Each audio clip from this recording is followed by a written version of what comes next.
I went from somebody who was basically, I think, quite immature, thinking more about spending a weekend with a beautiful Danish girlfriend, to actually becoming so focused on my career, my work, within quite short order. I had this, I think, just innate desire that I wanted to do something, but I didn't know what it was. And there was just a few sort of triggers that made me realize, like, I'm getting to my mid to late 30s. If I don't do this now, I'm never going to do this. I'm going to be thinking about this forever and ever. But little by little, you start to build up your confidence. Little by little, you start to go, oh, this is what this means to run a business. This is what it means to actually start growing a business. This is what it means to retain people. Welcome to Workplus, the podcast that shines a light on the people doing good work across Northern Ireland. I'm your host, Richard Kirk, founder of Workplus.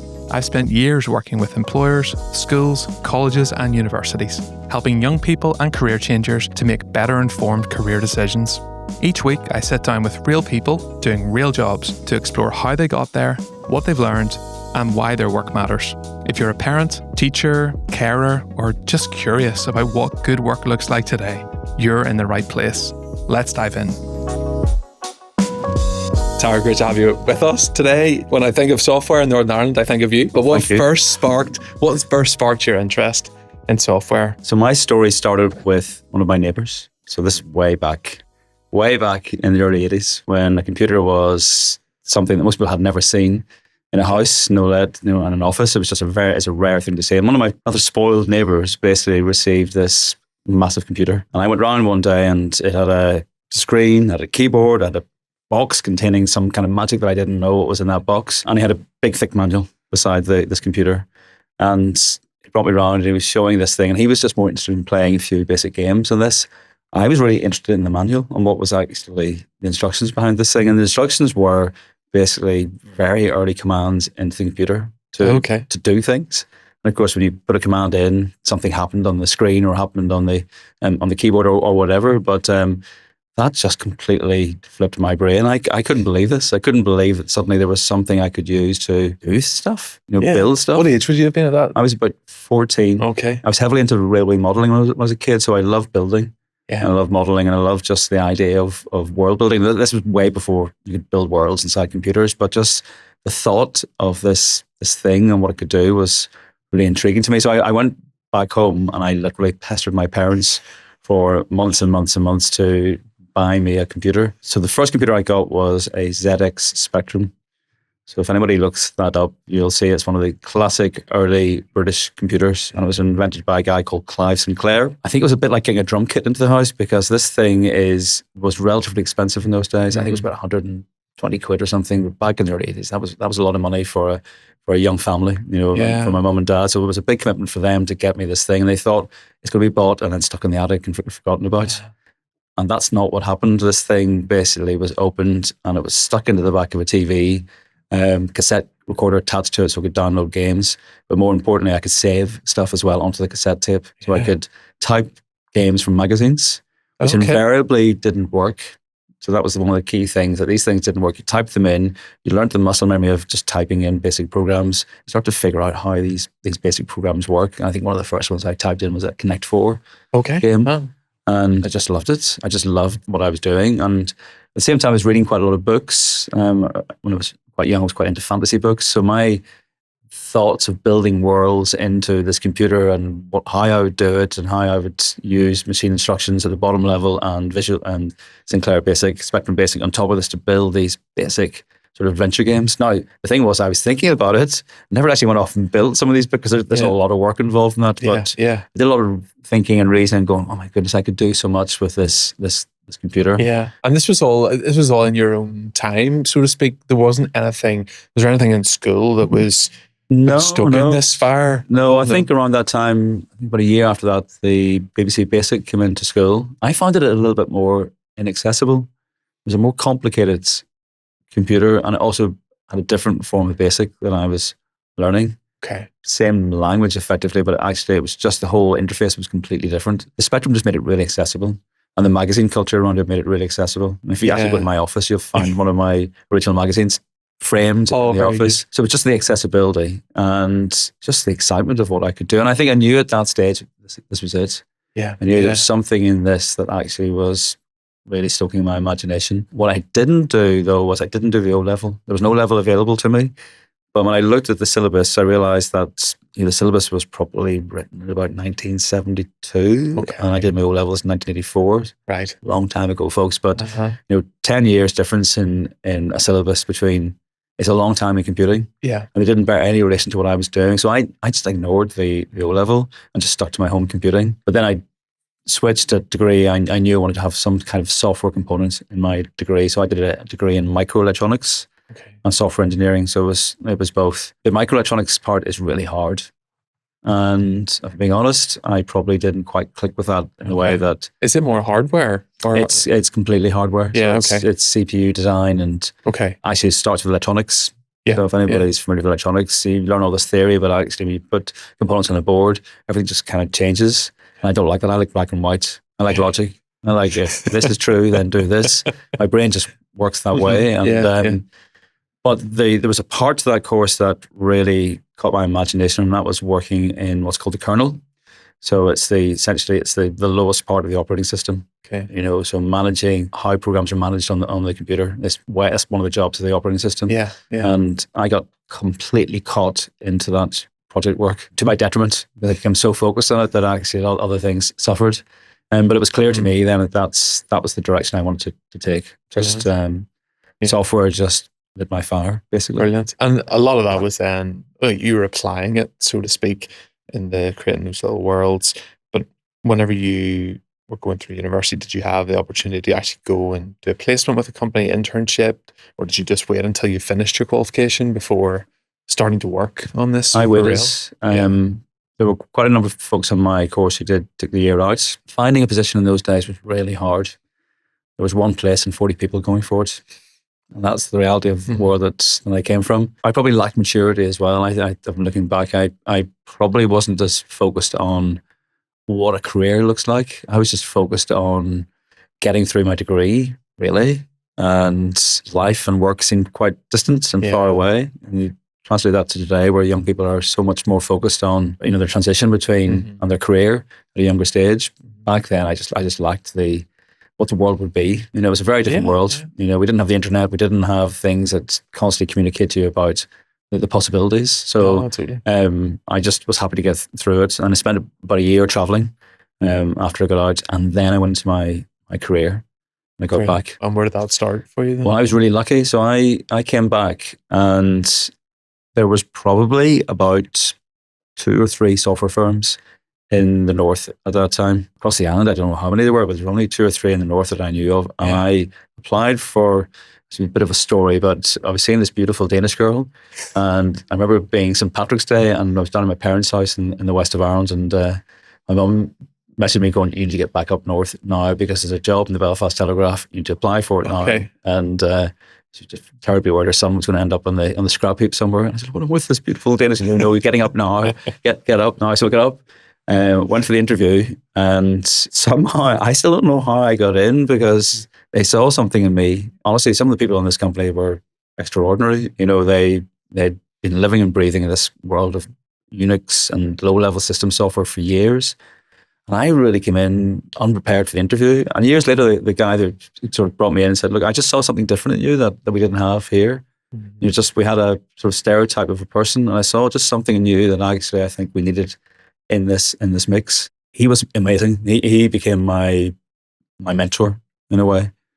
And seeing somebody that exemplifies what good looks like, and if you're smart enough and you latch on to what good looks like, you start to mimic and start to see you start to bring those into your own behaviors. And I was extremely lucky to land in the right firm, doing the right kind of software that really completely just sucked me in with the right people. They really invested in me. I went from somebody who was basically, I think, quite immature, thinking more about spending a weekend with a beautiful Danish girlfriend, to actually becoming so focused on my career, my work, within quite short order. Within 6 months, my head completely flipped around in that, and I've been lucky enough to have been accepted first, and secondly, and believed in. And secondly, just going for it because I had good people around me to learn off. And what was the real spark for you and all that? Was it you could see these problems and you were trying to solve them, or was it the impact you were going to make on the end users as you created these pieces of software solution? Like, what were the big factors for you that really got you? Weird in those days. I don't think we talk so much about impact or product in the way that we talk about these things today. We were specifically building software that emulated an existing piece of software. So we were taking something that was really complex but very well defined and replicating it exactly into a different environment. So it was allowing people to run their programs that were designed for a big old IBM computer. They could run them on Unix and later Windows. Okay. So we had a very well-defined problem, but essentially we were taking a whole computer that had been designed over 15, 20 years and disassembling this and reassembling it into a different environment. And it was a really challenging problem because we didn't have any instructions on how this thing was built. Yeah. So essentially we had its manifestation, how it looked and how it behaved. Yeah. But we had to get under the cover and figure out how does this thing actually work so we can emulate this. Yeah. So the kind of problems we were solving, we were emulating its database. So we had to write its actual database. So that meant that we were building effectively a little Oracle database at the heart of the product. Yeah. We were emulating its compilers. So we had 4 or 5 different compilers that were taking languages that were built for that, but recompiling them into C, which is what we ran on Unix and Windows. Mm-hmm. We had to build a runtime. So we had to build effectively an operating system for all this stuff to run in. We had to build editors. We had to build lots of stuff that today are just nuts and bolts. And by the way, today you've got lots of open source libraries to build upon. You're building on top of the shoulders. We didn't have any of that. We were no GitHub. We had no GitHub. We were basically building everything. And we just started with a language and that was it. So if you wanted something like a linked list, a list of items, we had to build that. Today, 2 seconds, you've got linked lists that perform optimally in a certain environment. You've got all that stuff that basically is available today. We built all that stuff from scratch. So we were solving lots of hard problems from first principles, and attitude towards quality and attitude towards doing this right was deeply rooted in everything that we were doing. I think the other thing I had was I'm a bit of a crowd pleaser. I do like to please. I don't like to disappoint. I think it's kind of an important attitude to have when you're building software, to have that view on. Today we talk about the why. Why are you doing this? And focusing on customer success. And every engineer, everybody in this industry should have their head up, looking at what impact they're trying to make through these low-level decisions. I think that was just sort of innate in me. That essentially I realized that everything matters in what I'm doing at this low level because it impacts the big picture as well. Yeah, yeah. So your MD of Instil now, was it something that you talked about the change in the first 6 months? Did you think, oh, this is someday I want to run my own organization and have a team around me? Or what does the transition look like? I think some people go into something with a big idea. They see a problem and they feel they've got a solution and they go at it this way. I came at it from, I basically wanted to build a business, but I didn't know what it was going to be. But that was from probably seeing my mum. My mum built a small business and grew it. And so I knew that, okay, I'm going to stay an employee. I need to be an employee forever, or I can give this a go, whatever this is. So I worked for this local software company for 10 years on and off. I went down to Dublin for a while and did some work in some cool technology companies down there, and then came back. And then I moved to another local, well-established foreign direct investment firm, Liberty, who are a brilliant firm. They are a brilliant firm in the way that they invest in their people, in the way that they use technology, and the way that they're led. They're just really good, and they have been for a long time. I did well there. I got to position, and I probably could have continued there and prospered and thrived. But I had a young family. My first child was born. I had this just innate desire that I wanted to do something, but I didn't know what it was. And there was just a few sort of triggers that made me realize, like, I'm getting to my mid to late 30s. If I don't do this now, I'm never going to do this. I'm going to be thinking about this forever and ever. So I went to invest. I did this course that you have to do to get a Go For It grant. Yes. I think I was surrounded by hairdressers, a couple of white van drivers who had no intention, they just intention of taking the money and then doing nothing with it.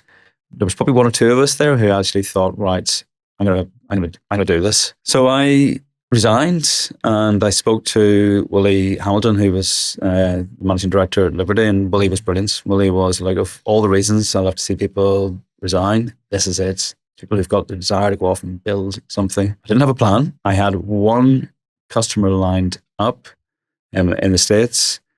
And I was lucky enough, in the day I resigned, word got out a little bit that I'd left Liberty, and 2 or 3 people got in touch with me literally that day and said, "Oh, I heard you resigned."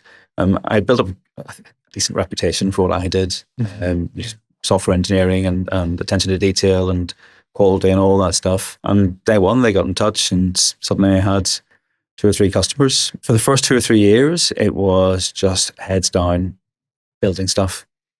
I had literally, from my Go For It grant, I had my salary for 1 month and £700, and that was it. And I couldn't fail. I had to pay the mortgage, I had to pay everything into the house, and all that stuff. So really, I was just taking whatever jobs I could get and building up slowly. That's very different from taking an investment, where you've got an idea and somebody invests in your idea, and suddenly you can go at this in lots of different ways.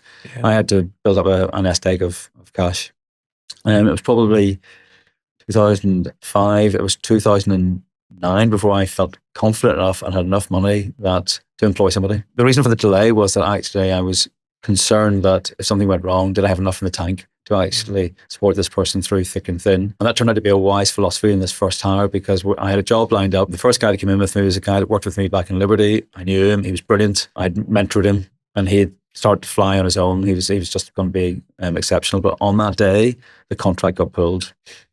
So suddenly I had a high salary and no money. And I think we all know, if you're beginning of your career and you're just trying to prepare for your business career, and you've suddenly the world's put the rug's pulled under your feet, goodness me. But thankfully I had enough in the tank basically to support that.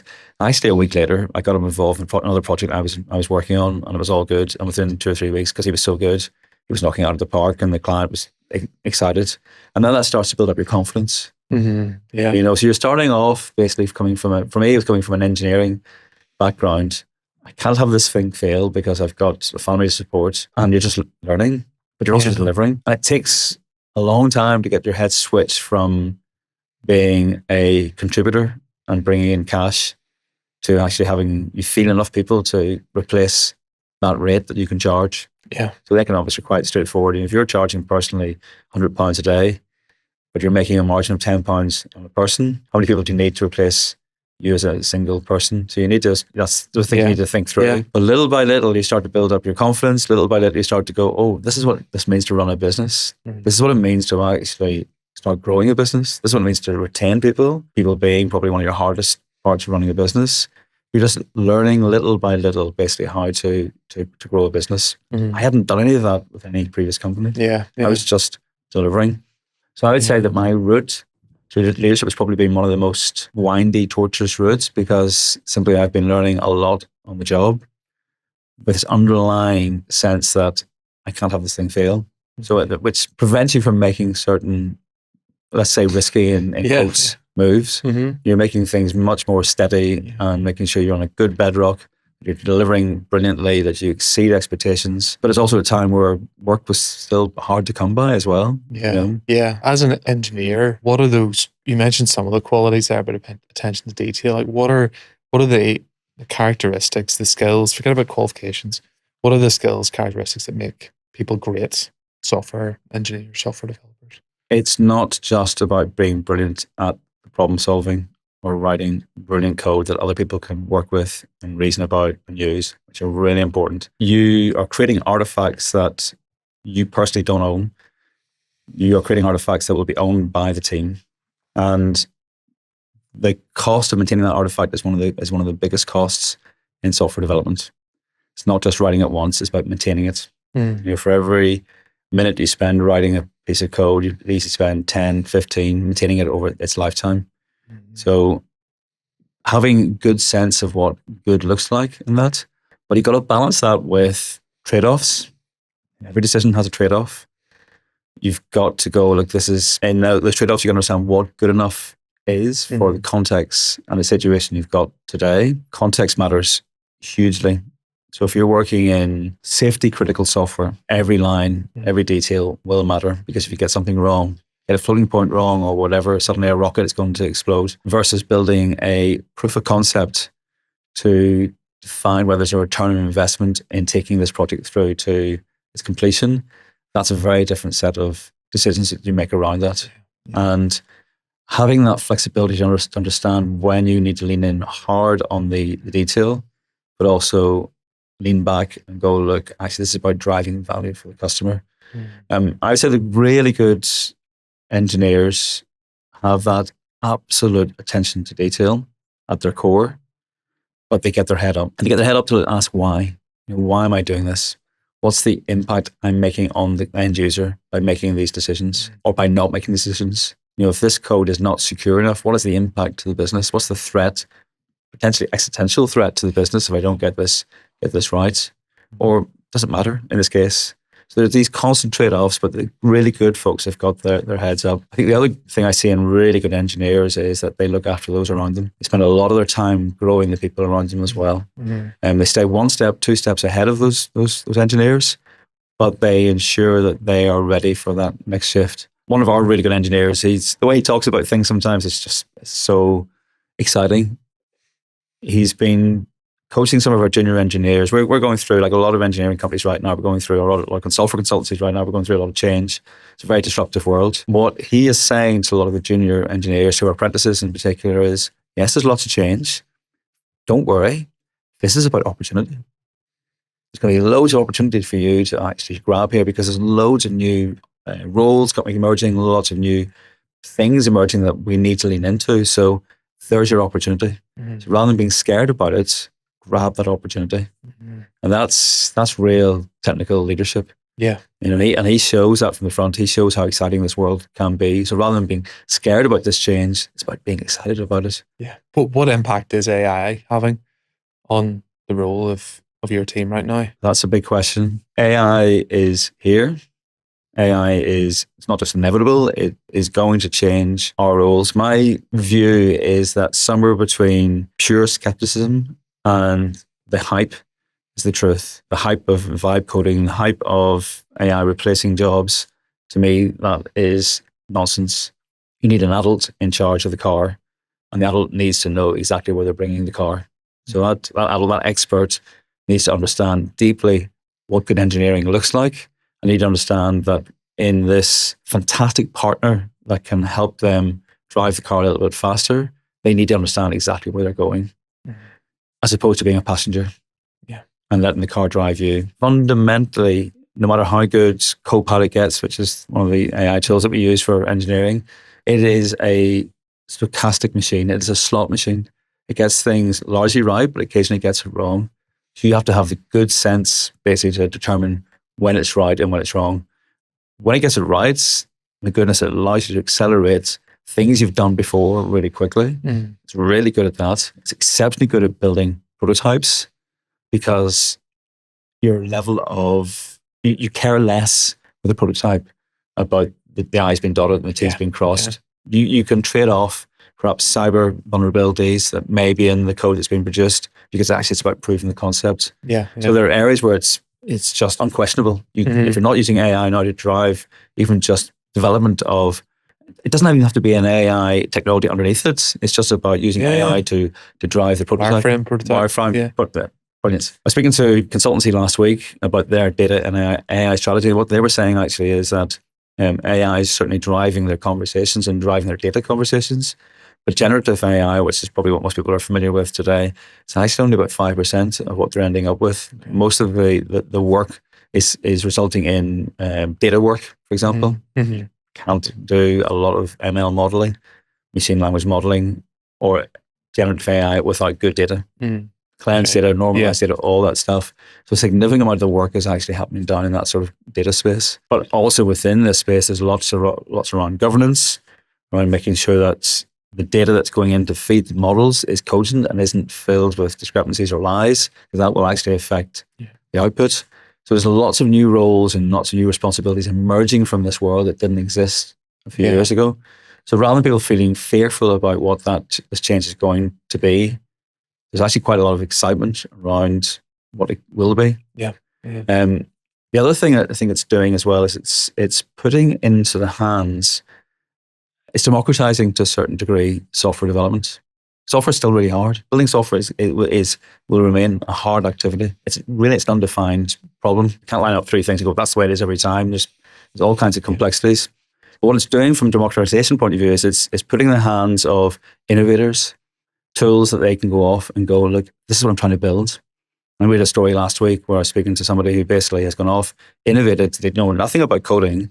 They've gone off. They work in the pharmaceutical industry. They've gone off and built a number of prototypes, and they've come to us and gone, "This is roughly what I want to build." That would have taken about 5 or 6 months previously, trying to untangle what's in their head out onto a page, and then translating that into software. They are able to do that directly now, and we're able to come into that conversation and go, "Aha, we can help you bring this through to production." Yeah. So in many ways, it could end up accelerating innovation because it's shortcutting parts of the process that previously were tight. I think anybody who's listening to the AI conversation will have heard of Jevons paradox. This idea that actually this rather than reducing the amount of software that's reduced, it will increase the amount because it's going to increase the innovation. And that's the paradox that we're in. Will AI actually result in less software? I would say it's going to end up with more software. And what about those sort of early talent? You've been so focused on bringing in people either through generation innovation, through internships, apprenticeships, graduates. Are there tasks that they would typically have been doing in the past where you're thinking, actually, AI is probably going to be doing those sorts of tasks? Is there still a place for early talent in an AI-enabled Instil? Oh, 100%. But I would say that AI, not talent, it gets reasonably complex. I think one of the fears is that the talent coming in thinks that they can just shortcut everything because AI is going to just give them the truth. And they have to understand that the AI is not giving them the truth, that they need to understand what the truth looks like.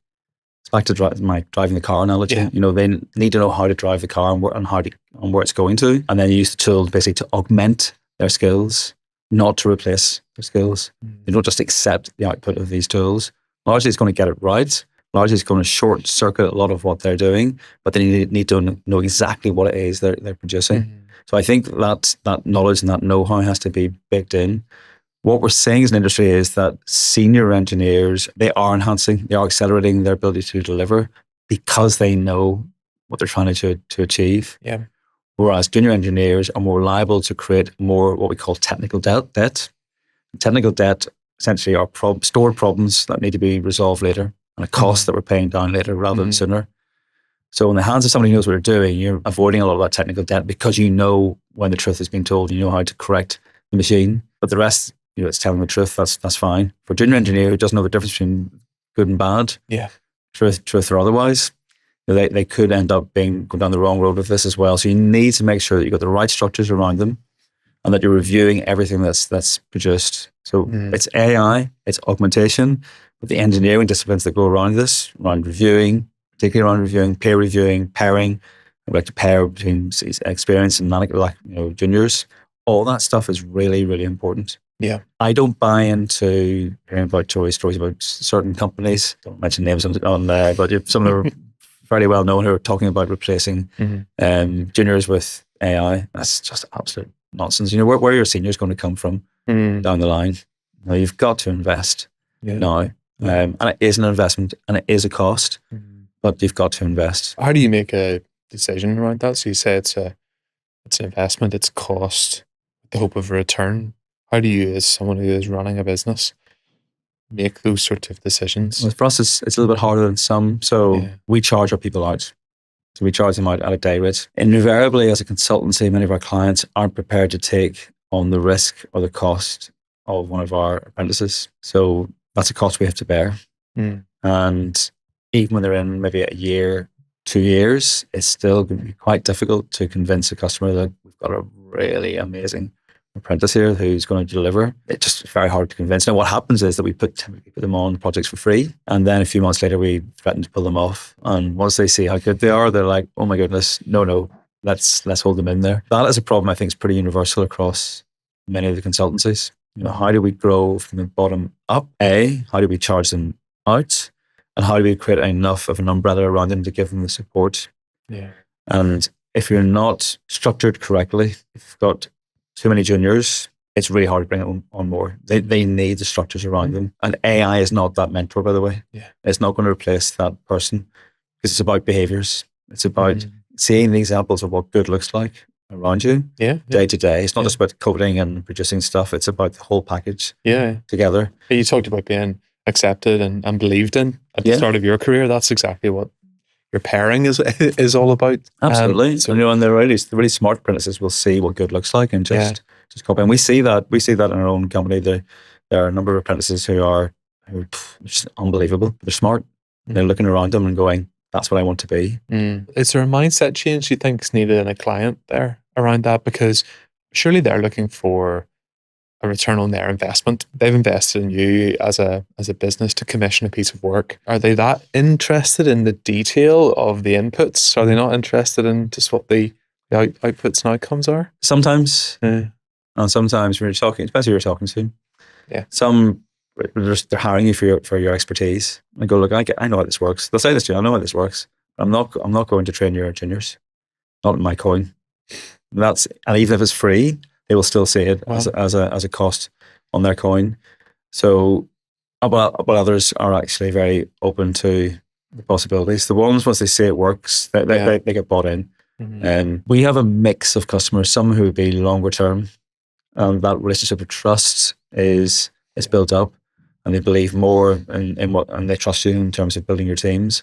Others would be more project based. So we come in to deliver a product, but it's typically time boxed, and they're expecting a team of a certain mix, basically. Yeah. But we have to figure out in that mix how we actually structure and bring people through. And it takes commitment. My view is that in the markets, particularly the local market, is that some people might take umbrage to this, but I don't think that load is shared. So I think a small number of companies are investing in the junior talent of tomorrow, and not enough firms are, and more firms are essentially looking at that senior level as their key point. Absolutely, you need the experience. Yeah, every company should be looking at bringing people through. You said it's quite an uncertain time right now. A lot of moving parts, opportunities that come in that as well. But in terms of the throughput of people, do you anticipate an increase in the number of people that are needed for the software sector? If Jevons paradox holds, yes, but I think the skills will be different. I don't think they will be different. There will be some disintermediation. So some roles that exist today will be replaced by technology, or replaced not completely, but significantly. So you think about the person I was speaking to about this pharmaceutical problem. Previously, for them to produce an application, they would have maybe needed a product designer, a developer, a BA. They can now go off and build a good enough prototype without the product designer, without the BA, and without the engineer. Now, to get that to production, you will definitely still need an engineer. And you probably will need a BA. And you may need a product designer as well. But actually, a significant chunk of the work they were doing is just being replaced by the person who's driving the technology. Yeah. But there's a whole bunch of problems this creates as well. So if you're getting right into generative AI and working with models, there's a bunch of stuff around governance, the quality of your data. And by the way, that core hard engineering stuff still exists in there as well. Yeah. So there's going to be an expansion of roles into that didn't exist. Yeah. 5 years ago. Yeah. Look at cyber. Cyber today is blossoming as an industry. Who would have thought 20 years ago that this was going to be so large? So it's just the way it is. There will be new roles emerging. I do think, though, right now is, at this moment, we are between two epochs of relative normalcy, whatever normalcy looks like. And in this period, we are being disrupted politically, socially, environmentally, and technologically. There's just so much in the mix right now, and everyone's just a little bit confused as to where this is all going to end up. So people running businesses are concerned that they need certainty, they need clarity on where the direction is going, because if they've got clarity, they can plan. We're just coming out of a recession. Goodness knows what the last few days in world politics will create another recession. Who knows? So that lack of clarity, and you mix it in with all this disruption around technology as well, it's a very uncertain time for most businesses. But there's also opportunity in there, right? Exactly, yeah. So the ones that will come through this are the ones that are really nimble, they're adaptive, they move fast, and they're also entrepreneurial. They're adaptive, and they as my CEO said today, some great expressions, they're street fighting. That's the world that we're in now, that we're really getting in and fighting the bit here, because I think that's today's world. Yeah. But being normal will return at some point in the next year, 2 years, who knows? So right now we're in probably one of the most disruptive periods that any of us will experience. And I think even more so than, say, the iPhone or the internet, because we're throwing politics and society and the environment and lots of and economics, all of it's happening at the same time. Mm-hmm. That's what it feels like in my head, certainly. There's certainly plenty going on right now. So we talked about it Instil, and say as a private business, you want to take opportunities and provide services. You were one of the founding members of Software NI, as it's now known, and tell us a bit about why you're involved in that rather than just being off as Instil. Yeah, I think for all of us involved in this industry, it's about doing our best to rise the tide for all boats. We need to take the view that we're all in it for ourselves, and I'm all right, Jack. Or we can help each other actually try to prosper more. This is a competitive world, and we are but a pimple on the side of it, So Northern Ireland is a small place. Some would argue we're punching, but we do have to punch, and we have to punch hard, basically. So yeah, we had reasons to create this, which I think have thankfully sort of diminished a little bit. There were just concerns about companies coming in and taking senior staff that we spent years developing and elevating rates in the market and making us a lot less competitive globally. And that did happen. But rather than complain about that, because it's everyone's problem, the challenge then became, well, how do we grow the pipeline together? So how do we actually enable more companies to come in, or more indigenous companies to actually prosper and grow by increasing the pipeline of talent? So that became one of our key goals as you think of it as a business almost. Yeah. But collectively, our goal is to grow the software industry in Northern Ireland. And I would, 3 or 4 of us came together initially with a few pitchforks around some of the concerns we had. But actually, I think we turned this into something really productive for everyone. And it's great to see, like, we've got a fantastic chair who now runs the board. He's the real deal. We've got a fantastic CEO who's young, hungry, who just lives this every day, who has experience of working with government, and who genuinely wants to change this industry and create opportunities for all in the industry as well. He totally believes in the mission of Software NI. I think it's been really well led, and I think its sense of purpose is today really strong. Now, in the mix, we've got all this disruption and crazy stuff happening as well. Yeah. But I think the long-term vision of what we're trying to do here is pretty clear. And I don't believe anybody who's on the board or closely involved in this is thinking about this as for themselves. They're thinking about this as, what can we do for the software industry in Northern Ireland? Which is 100 million % the right attitude to have towards this. Yeah, essentially. Yeah. And what about that you talked about the talent pipeline, about increasing that? How practically do you think Software NI or Instil as an organisation can do that? No, we can't do it individually. Yeah. I think so. There are a number of initiatives that Software NI has kicked off around education, skills, and future skills, and they're on progress, and I think they're really being really well led. But the challenges that we've got are, they're pretty big. They start right down in stereotyping of young kids and being put into various boxes of where their life is pretty much going to go, whether that's socially or based on their gender or whatever, or their parents. So there's sort of complex challenges to unpick there, and that is not going to be solved overnight. Now, how do we bring more young women, for example, into this industry?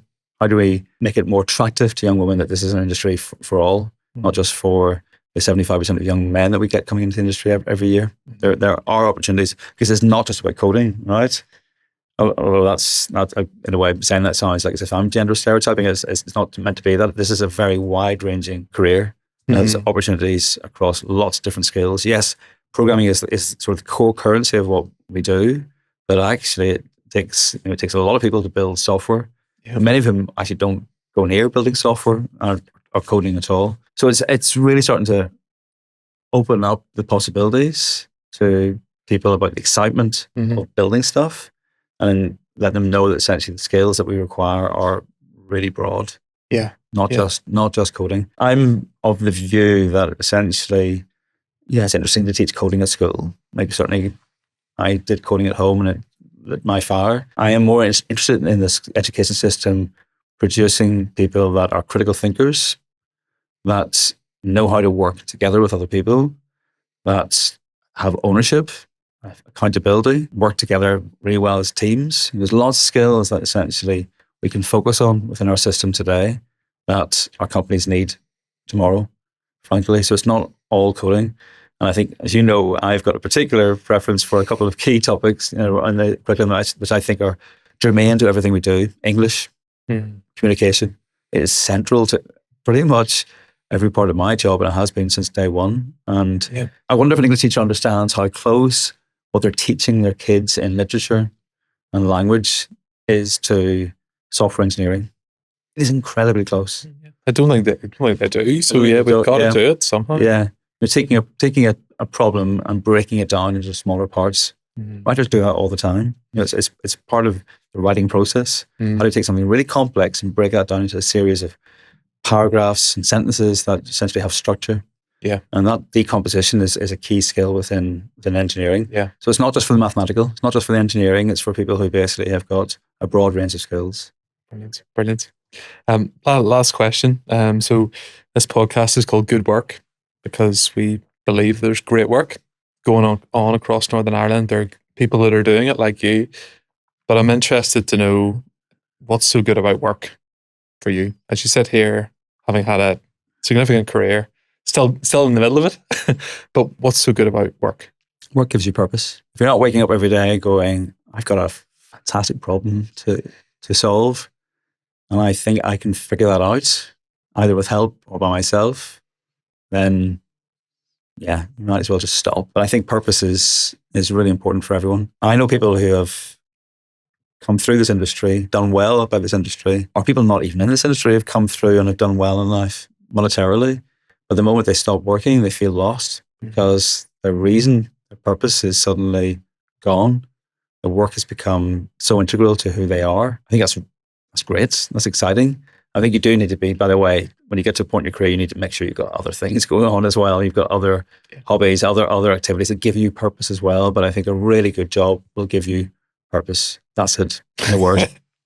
That's perfect. Thank you so much. Great way to end. Tara, thanks so much for coming in to chat with us. No, thank you, Richard. Appreciate it. Thanks for tuning in to Workplus. If today's story gave you fresh perspective or helped you rethink what's possible, leave us a review on your favourite podcast platform or hit like and subscribe. It really does make a big difference. For more stories, resources, and tools to help guide the next generation, visit workplus.app. Until next time.